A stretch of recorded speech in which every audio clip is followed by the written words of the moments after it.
Anyway, so here are 6 things that I did to future-proof myself as a content creator. Number 1, I expanded my creative ability. The first lesson I learned in this industry when I had my original YouTube channel was don't be a one-trick pony. Over the last 15 years, I didn't just learn how to talk to a camera and create some content. I learned how to design. I learned how to take photos. I learned how to do videography. I took deep dives into storytelling and money management. I wanted to get some experience in streaming and educate myself on the technical side of the things. How do I fix my own shit? I wanted to learn SEO and how to read analytics so that way I can adjust to the things that I'm fucking up with myself. I wanted to be able to do everything for me so that way eventually I would have this resume that gave me stability. Because the fastest way that you become irrelevant or replaceable is by only having one thing. When you stack skills and options, you become adaptable. When platforms and algorithms shift, you shift with it. And the sickest thing about this is anybody can fucking do it. The first time I opened Photoshop or editing software or picked up a camera, I sucked. Dude, I remember to this day, the first time I ever actually talked in a video, because my first ever videos were just like highlights of Call of Duty gameplay or me taking something that I was designing, speeding it up and just putting music over it. Like I think the first 6 months of me creating YouTube videos was only that. I didn't even talk to the video, let alone being on camera. And I remember how bad I was at talking into a microphone. Dude, listening to myself back, I was embarrassingly bad. But with any of this shit, I just kept doing it. I kept stacking the skills. I didn't give a fuck what people thought. I didn't care how bad I was, because somewhere deep down inside, I just knew that if I stuck with it, I would get better. And I knew that getting better with this stuff would be not only rewarding for myself as a person, but also for whatever I wanted to do in the future. And that should be everybody's priority. You should stop asking yourself, what's the specific thing you should learn? And you should be ambitious about learning anything that compounds. Now, I'm not telling you to take on every single skill set at once, but I know for anybody listening to this, that there's something that you enjoy to do, and there's also something that you would be interested in learning to do. There's something that you admire from other people. Maybe it's photography, maybe it's the videography side. And my whole thing has been throughout all the years is why not mess around and get better at that? Why can't you pick up a camera? So having the mentality of wanting to learn new things instead of just trying to figure out how you can do the same thing over and over and over again and hope to God that it all works out changes everything. Number 2, I didn't tie myself to one platform. I know this is the thing that tilts a lot of people because I mess around with shit all the time. But the reality is, if one single platform controls your entire livelihood, you don't have security. You're essentially in a hostage situation. Over the years, I've tried everything. I've tried long form, I've tried short form, I've tried doing the viral shit. I've tried just being true to who I am. I've tried live streaming. I've tried social media interaction. I've tried giving back to people. And when new platforms come, I test them out. And sometimes they do really well and sometimes they don't. Sometimes as I leaned harder into one, another one would carry more weight, but only for a season. But the important thing is, over the last 5 years, none of them have owned me. And I've been in that situation before and it sucks. I explain this from experience. I've been in that situation where I had a lot of growth on Twitch and I relied mainly on that as my income. And then I've been through those gut-wrenching months where I put myself all in on that and shit happened, man. Numbers went down. People stopped watching, people stopped supporting. And I had to rely on shit. So I had to make some big changes. Algorithms change, platforms die, viewers move on. Creators who adapt to that and don't just cling on to the one thing hoping it comes back, those are the ones that are gonna stay. So if you're on the come up or you are full-time right now, you should genuinely be asking yourself, if the platform that's doing the best for you right now died tomorrow, would you be good? Would you be safe? If not, that's a pretty massive warning sign. Take me, for example. Right now in my current season, a lot of my revenue does come from streaming on Kick. Now I have income everywhere from YouTube to X to Instagram to TikTok to affiliate links and some brand deals. So at the end of the day, tomorrow, if Kick just randomly shut down, which I know a lot of people would love to see, in all honesty, I would be fine. It would suck. I would lose a stream of income, but I could adapt and lean into the other things and push forward. Number 3, I built connections. Guys, skills do matter, but relationships between the right people multiply everything. Some of my biggest opportunities came from conversations and DMs and just things that I related with from putting myself out there as a content creator over the years and finding out that this person or that person was just with the right company or just had the right position at some part of the industry. This is how somebody who doesn't have millions of subscribers across the board has connections with so many larger creators and even large platforms like YouTube, for example. Over the years, I've been a pretty firm believer in helping out others and not really expecting something in return. And I'm a big believer of karma with that, and just periodically over time, by doing that type of shit, lo and behold, it just seems like it's paid off. And I'm not saying like network like some weirdo, like just go find anybody that has any sense of relevancy or control in the shit that you're into and just hit them up and be like, hey, let's just be friends for future potential events. Over the last 10 years as a creator, I showed up. I tried to be as relatable as I could to the person who I am. I tried to demonstrate that on camera. I really didn't give a fuck about the number over the years because you just never know who's watching. I showed up, I added value, I created conversations, and I stayed in touch. And reality is these connections and any of the connections that you can make over the years, they do three things. One, they open doors. In the future, if you have a situation where you want to pivot or you do add an extra skill set or you sharpen a certain skill set, or God forbid, something happens to a platform, having those connections allows for doors to open up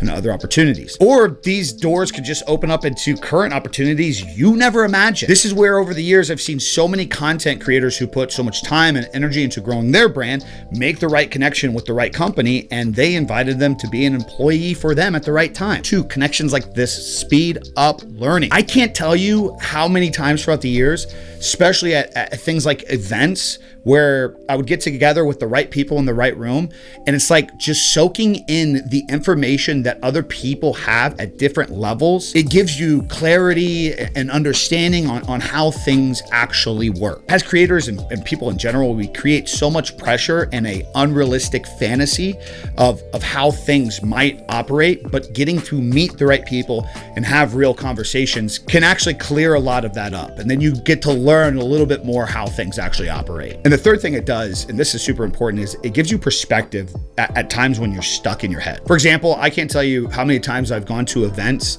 and maybe going into the event, like whether it was DreamHack or TwitchCon or something I was invited to. And leading up to that, maybe your numbers are a little down on social media, or it's like just kind of a meh season. Just everything is just kind of mundane. Having conversations and connections with the right people and getting to hear their thoughts on things that you do and the things that they've noticed from you. Holy shit, man, that just lights a fire under your ass like you can't imagine. And honestly, I relate this not only to the idea of just like connections of people that are in power in situations that could help you, but also just the connections with the homies that you put around you in your circle. I think that's a very, very important thing. It is no wonder why me, Rob, Jayhawk, Sooner, Scott, Audio Freak, and anybody else who is involved with our circle has had so much momentum over the last 5 years. And the important thing about that is you don't need a big circle.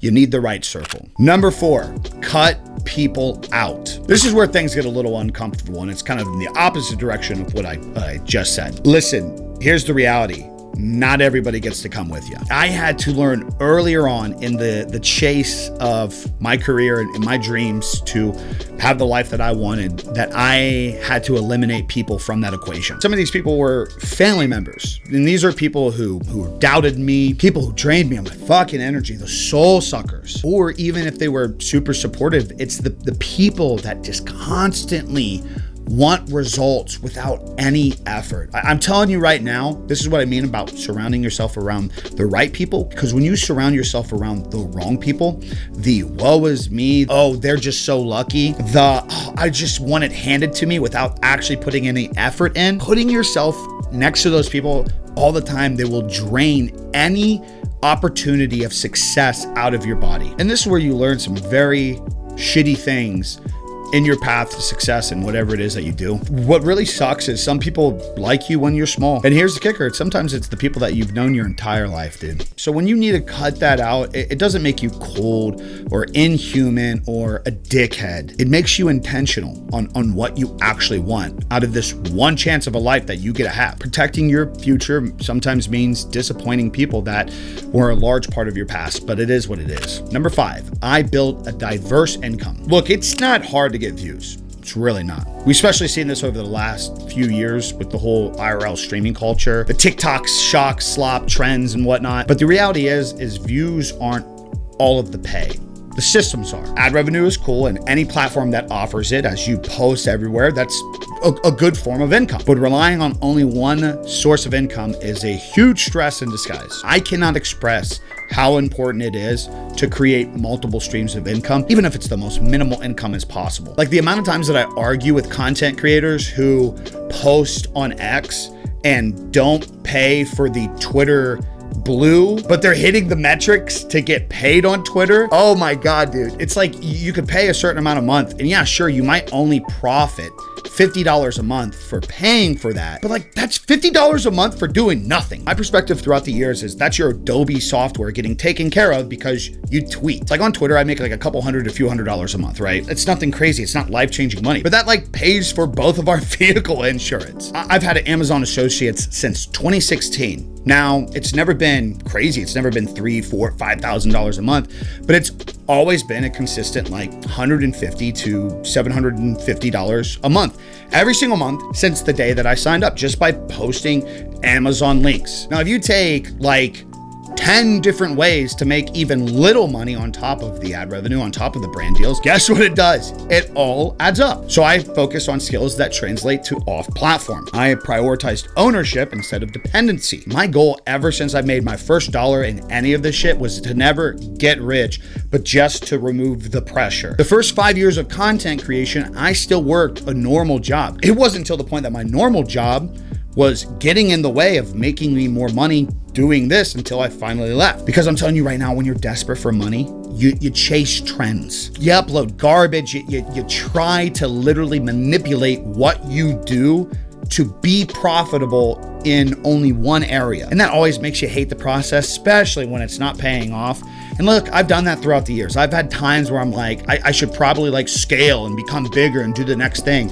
So I leaned really, really hard into certain shit. Oh, it was fucking gross, dude. I wish I could go back and just like not do it, but you can't. You got to live and learn. It is what it is. On top of that, you're just stuck to everything. If you put yourself into a situation where like, maybe you want to take a week off, or you have to go a month, God forbid, without uploading or doing anything, then you don't have a business at that point. All you have is anxiety. I'm telling you right now, financial illiteracy amongst the world of content creation, whether that's multiple forms of income, managing your finances and budgeting and getting a CPA, the financial side of this shit is probably the number one thing that I've seen over the years where really good content creators and really good people that had a huge opportunity, unfortunately, had to step away from all of this because they didn't future-proof themselves with their monetization. And finally, number 6, I learned to enjoy my life. This one really matters the most, honestly. And it's kind of a double-edged sword because I'm a pretty big advocate in the idea of like, work hard, because you just have to. You got to work for your shit. The stuff is not going to be handed to you. If you come into any of this shit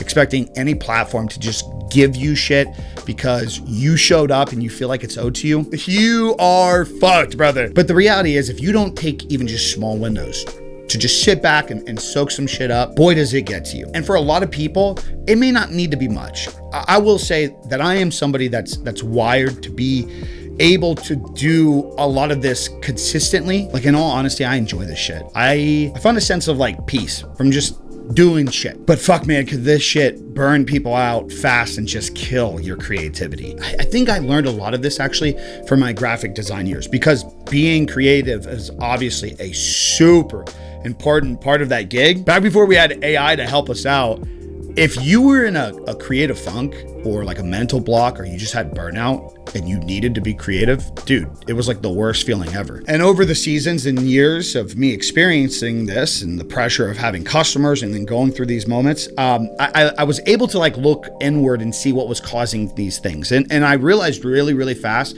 that I would just get in these moments where I just wasn't taking enough time for me. I learned early on that sometimes you need to just take a step back, understand everything's okay, and you got to do some other shit. This is actually why I was so encouraged over the years to challenge myself with other skill sets. This is why I picked up a camera to start photography, and then led to videography, and then led to live streaming. Because when I would burn out a little bit and get into these creative funks, by trying other things, it was just nice. It was refreshing. It took my mind off of just the repetitive routine. Same thing could be said when I finally started taking vacations, or over the last few years, finally started traveling to different areas to visit other content creators. I made life outside of creating content, time out of my office, time offline in general, time with my family, time for hobbies that I don't even share on here. I learned, and I think everybody should learn, how to rest without being guilty. When we say grind, we don't mean spend every second of your day doing something, being alert. We mean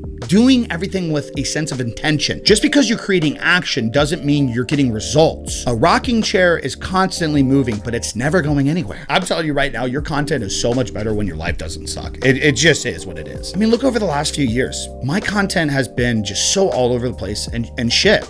And while the last few years were really good in the financial aspect and like with the kid and everything, I really let go of my weight. I really let go of my ambitious creative ability to build something. I just kind of got in a routine, and that shit just sucked. So it was really important over the last couple of years that I had to learn to like shut off and take care of myself and get addicted to that and have those moments, have time in the garage with my kid just running around and me just hanging out, but making sure I have those moments every so often out of the year to where I travel to an area to have a cigar with a couple homies and talk about the past, the present, and the future. I think what's super important about this as a content creator is audiences can feel burnout. I really do believe that. They can feel the resentment, like when you're not excited to get on camera anymore and can clearly tell when you're forcing it. So genuinely, I hope 2026 is a pretty pivotal year for you, but if you don't enjoy life along that process and you don't take some moments to kind of celebrate some of those victories, eventually you'll burn out. You'll start to resent the very thing that you worked so hard to build. And when you start hating the thing that was the dream, that's like the worst fucking feeling ever. Guys, I know this is boring. I know future-proofing yourself isn't the sexy side of all this. It's not the viral shit. It's just a lot of like uncomfortable conversations that you need to be having with yourself over the years. But I'm telling you right now, if you stack skills, if you don't rely on only one platform and build real connections and cut out the shitty connections that you don't need, diversify your income, and find a balance of just enjoying the one life that you get to live, you'll give yourself something a lot of people won't get, which is longevity. At the end of the day, the reality is nobody's coming to save you with any of this shit. You have to control everything. But the dope thing is that means that you can build it your own way. Guys, if this video helped in any way, shape, or form, make sure you leave a thumbs up. Comment down below anything that was helpful or relatable. That's all I got for you guys today. How about peace? Doses.